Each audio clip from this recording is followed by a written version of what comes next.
about bonuses, by the way, yes.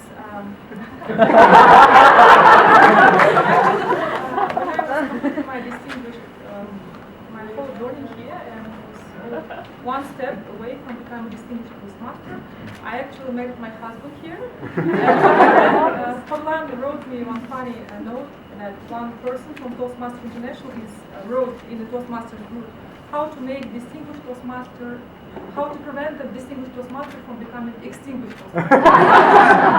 Yeah, really Toastmasters was a big inspiration for me, but after I became TM, my dear husband became my greatest source of inspiration. His hobbies are jogging, swimming, and he is a candidate master of chess. A person who inspires me, and hope today he will inspire you. One of the collective members, he and Indira, they were people who actually introduced Toastmasters to Samruk Kazyna, and today he is going to talk about human capital.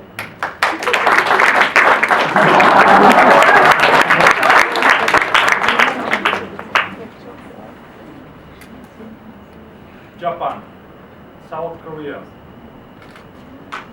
Singapore, Hong Kong. What do you think what these countries have in common? Except, of course, that it is extremely expensive to get there. Any ideas? Asians?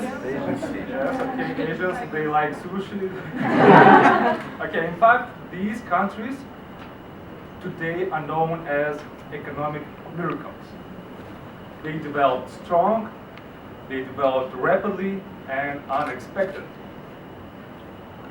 Yes, nobody expected that these countries would demonstrate any strong economic progress unless they started investing into human capital.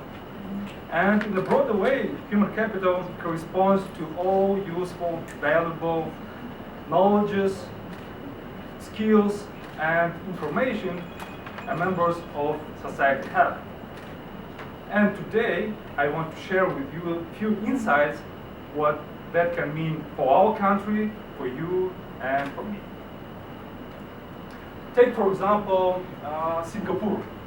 When it became independent in 1965, its GDP per capita actually was roughly about $500 US. And today, just to compare it, is $55,000 US, even higher than Great Britain, the former colonies of this country. The life expectancy of population increased from 60% to 60 years to 83 years, and the literacy improved from 60% to 97%. Singaporeans believe that human capital, human resource is the most valuable resource on the planet. They say, whenever you invest in human capital, it becomes even more valuable. Whenever you invest in natural resources, when you mine your natural resources, you have less of them.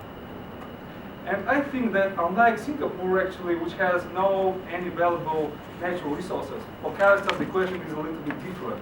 We do not think that we need to turn our vulnerabilities into the strengths, but we think about how can we transform our rich natural resources into the higher level of standards of living of our citizens.